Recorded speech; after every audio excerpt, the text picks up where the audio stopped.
Okay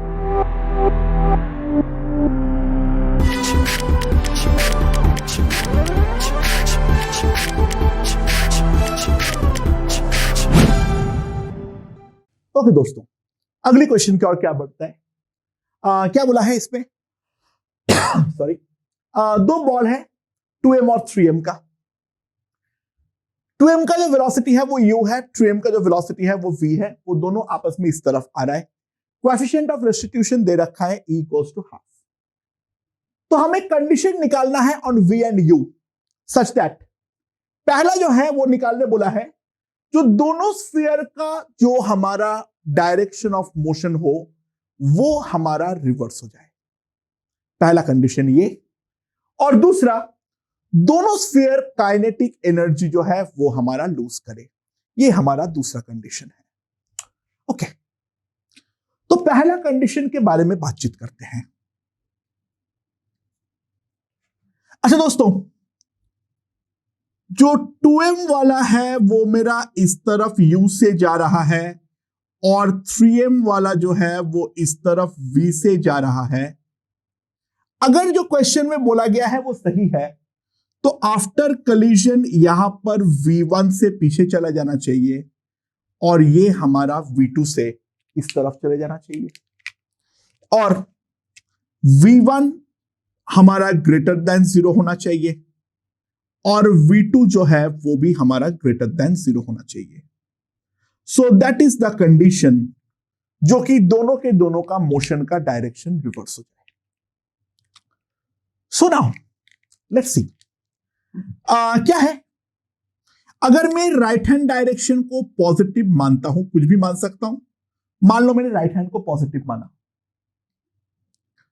so 2mu minus 3mv is equals to 3m v2 minus 2m v1।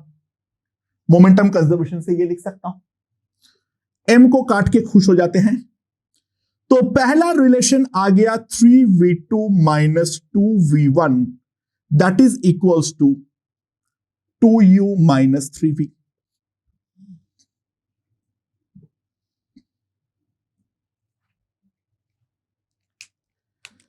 And अगला, अगर मैं E का condition इस्तेमाल करता हूं 1/2, यहां पर मैं लिख सकता हूं the final velocity of separation v1 plus v2 by the relative velocity of approach u plus v। तो मेरे पास जो दूसरा इक्वेशन आ गया है वो है 2v1 plus 2v2 is equals to u plus v। ये मेरे पास दूसरा कंडीशन है। So this is 1, this is 2 and now इन दोनों को अगर मैं सॉल्व करता हूं, पहला सॉल्विंग में ध्यान देना, वो क्या है मेरे पास, इन दोनों को अगर मैं डायरेक्टली ऐड करता हूं तो 2v1 गॉन, तो मेरे पास ये आ जाएगा जो 5v2 इज इक्वल्स टू, यहां पर अगर मैं देखूं 3u माइनस 2v, ये मेरे पास 5v2 का वैल्यू आ गया। तो v2 जो आ गया है that is equals to 3u minus 2v by 5, और v2 जो है वो मेरा पॉजिटिव होना चाहिए क्योंकि मैंने सही माना हूं। तो this thing must be greater than 0, तो 3u must be greater than 2v। So simple सी बात है, u by v must be greater than 2/3।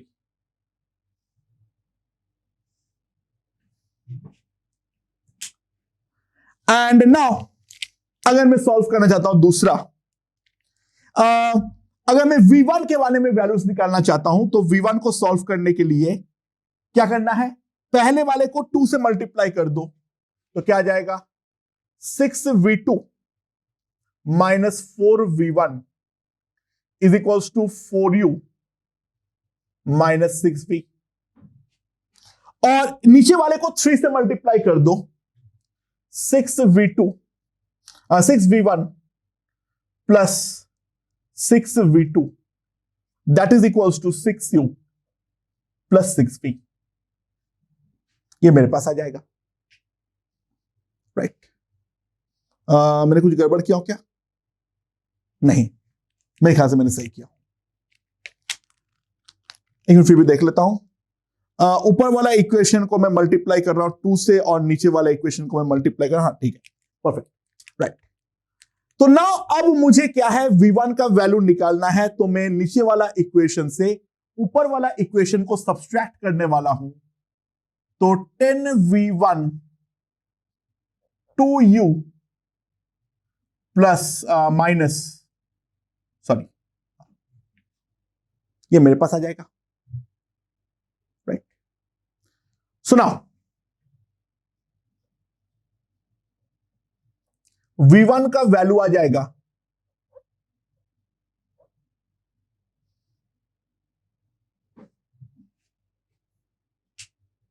ठीक है, ये मेरे पास v1 का वैल्यू आ जाएगा। आई होप ये चीज समझ में आया होगा। मैं कुछ तो पंगा किया हूं, हाँ सॉरी किया हूं, sorry for the calculation error. अब वापस एक बार कर लेते हैं फटाफट। तो कितना आ रहा है ये कैलकुलेशन का मिस्टेक में, मुझे सॉरी बोलना है, तुम लोग का -1, और मुझे यहां मालूम पड़ गया।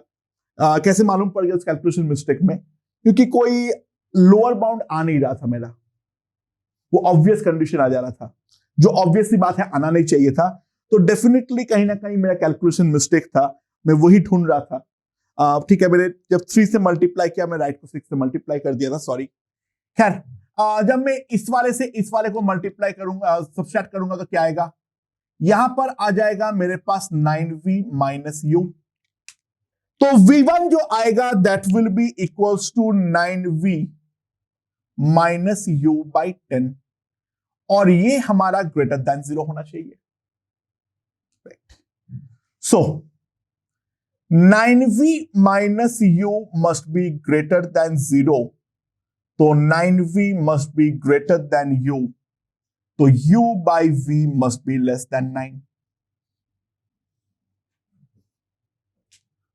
So u by v must be greater than 2 by 3. U by v must be less than 9. So the condition is u by v must be less than 9 and must be greater than 2 by 3. ठीक है, जिससे हमारा यहां पर reverse हो जाए। ठीक है, मेरे ख्याल से ये चीज समझ में आया होगा। अब अगला क्या बोला है, जो दोनों के दोनों हमारा एनर्जी लूज करे, उसके लिए क्या कंडीशन होना चाहिए? ओके, तो सिंपल सी बात है, सेकेंड वाले पार्ट के लिए ध्यान देना। जो मैग्नीट्यूड के बारे में अगर मैं बात, जो वहां पर रिवर्सल होना बिल्कुल भी जरूरी नहीं है, रिवर्सल का कोई कंडीशन नहीं है। सो V2 can be positive, V2 can be negative, hands up. मैं कुछ नहीं जानता हूं उसके बारे में, बट एक चीज मैं जानता हूं, जो मैग्नीट्यूड ऑफ V2 होगा that must be less than V, और जो मैग्नीट्यूड ऑफ V1 होगा that must be less than U। ये दोनों कंडीशन जो है वो हमारा सेटिस्फाइड होना जरूरी है, तभी जो फाइनल काइनेटिक एनर्जी होगा दोनों का कम आएगा इनिशियल से, यानी दोनों काइनेटिक एनर्जी को लूज करने वाला है, राइट। सो मैं लिख सकता हूं V2 स्क्वायर, V2 स्क्वायर क्या आएगा? 3u माइनस 2v बाई 5 का whole square must be less than v square. यानी यहां पर जो मेरे पास आएगा that is 9u square plus 4v square minus 12uv must be less than 25v square. So मेरे पास जो आ जाएगा, अगर मैं ध्यान दूं, 21v स्क्वायर, ठीक है, plus 12uv minus 9u square, that must be greater than 0. ये कंडीशन मेरे पास पहला आ गया है. देखता हूं कुछ प्यारा तरीके से फैक्टराइज हो सकता है या नहीं हो सकता है. तो 21 को अगर मैं देखूं, इसको 3 into 7 में तोड़ लेता हूं, ठीक है, और ऐसे लग तो कुछ नहीं रहा है सच. चलो कोई ना, इसको v बाई यू में, u बाई v में क्वाड्रेटिक बना लेते हैं. सो मेरे पास आ जाएगा 9u स्क्वायर माइनस, मतलब 3 से पहले डिवाइड कर दो एक बार, 3 से -3 से डिवाइड कर दो, 3u square minus 4uv minus 7v square, that must be less then 0. हाँ, हो रहा है फैक्टराइज, अब दिख गया. सो 3u square minus 7uv plus 3uv minus 7v square, that is less than 0. मेरे पास यहां पे आ जाएगा. एंड इसको अगर मैं देखूं तो ये आ जाएगा u plus v into 3u minus 7v. This thing is less than 0.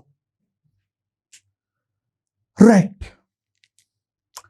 पर दोस्तों एक चीज ध्यान देना, u और v तो ऑलवेज पॉजिटिव है ही है, तो 3u माइनस 7v इसको लेस देन 0 होना पड़ेगा, यानी 3u must be less then 7v, यानी u by v must be less then 7/3.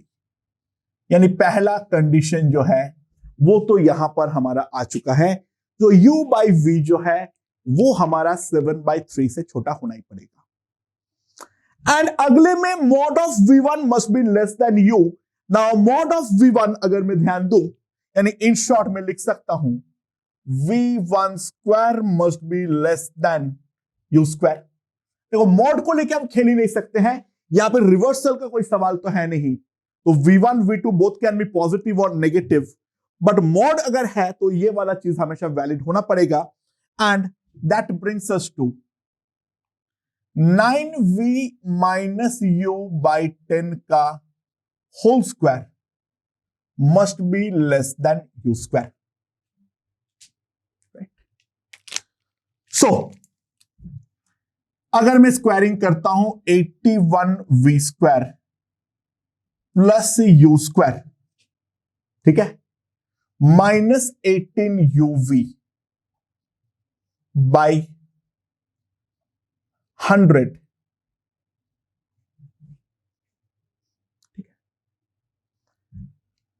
सो मेरे पास यहां पर क्या आ जाएगा, उस तरफ अगर मैं ले जाऊं 99u स्क्वायर, ठीक है, plus 18uv minus 81v square, that must be greater than 0. And 9 से अब पूरा चीज को डिवाइड कर दो, 11u square plus 2uv minus 9v square, that must be positive. Right. और ये अगर पॉजिटिव है, इसको let's factorise. 11u square plus 11uv minus 9uv 9v square is greater than 0. तो 11u into u plus v, 9v u plus v, that must be greater than 0. So what we get is u plus v, 11u minus 9v must be positive. Now this is always positive, so this has to be positive. So 11u minus 9v must be greater than 0. So 11u must be greater than 9v. ये condition आएगा मेरे पास. So मेरे पास आ जाएगा u by v that must be greater than 9 by 11. So u by v 7 by 3 से कम होना चाहिए, but u by v 9 by 11 से बड़ा होना चाहिए. तो यहां पर जो कंडीशन हमारे पास आ गया है, यहां पर जो कंडीशन मेरे पास आ गया है, u by v that is less than 7 by 3 but that is greater than 9 by 11. I hope ये चीज हमें समझ में आया होगा इस पॉइंट पे. ठीक है, तो this is basically a calculative question. इसमें कंसेप्चुअली कोई ज्यादा बात नहीं थी, खैर थी. ऐसे क्वेश्चन को हैंडल कैसे करना होता है उसके बारे में एक बेसिक आइडिया आई होप तुम लोगों को लग गया होगा. और इसके बाद अब हम लोग अगले क्वेश्चन की ओर बढ़ते हैं. लेट्स सी क्या बोला गया है उसमें.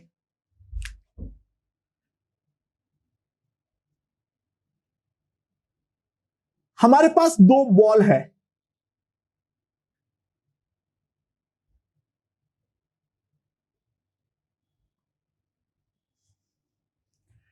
कैपिटल एम और स्मॉल एम के बीच में एक बहुत वेरी स्मॉल गैप है. एक बहुत ही ज्यादा छोटा गैप है.